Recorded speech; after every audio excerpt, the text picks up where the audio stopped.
Assalamualaikum warahmatullahi wabarakatuh. Di sini saya akan menjelaskan mind mapping tentang kehidupan politik dan ekonomi bangsa Indonesia pada awal kemerdekaan dan demokrasi liberal. Pertama, masuk ke masalah politik. Masalah politik pada awal kemerdekaan, pemerintah mendirikan Kabinet Indonesia, TNI dan BARA atau Barisan Rakyat. Lanjut, Indonesia menganut sistem multipartai, sehingga muncullah dari multipartai tersebut kepentingan golongan di antara partai-partai politik, lalu menyebabkan Indonesia tumbuh dengan beraneka macam ideologi. Lanjut ke demokrasi liberal. Yang pertama, sering mengganti kabinet sehingga menyebabkan pembangunan tidak merata. Kedua, tidak terdapat partai yang dominan. Yang ketiga, tidak ada susunan pemerintahan, yakni legislatif, yudikatif, dan eksekutif.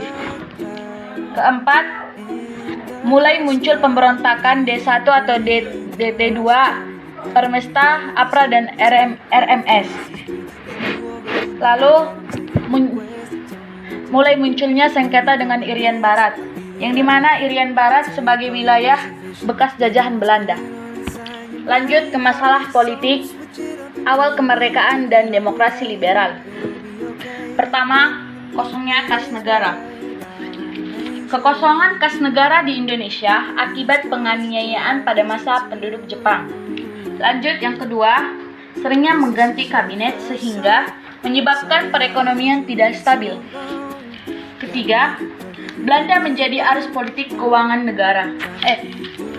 Indonesia.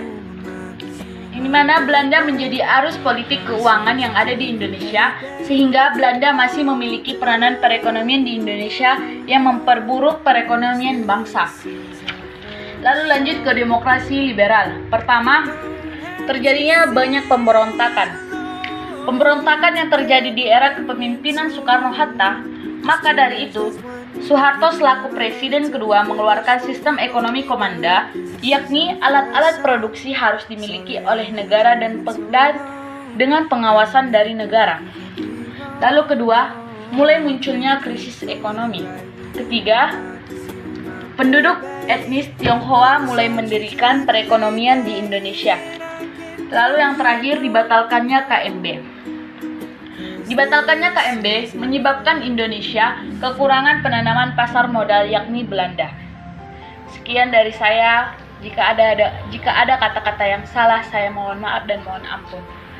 Wassalamualaikum warahmatullahi wabarakatuh.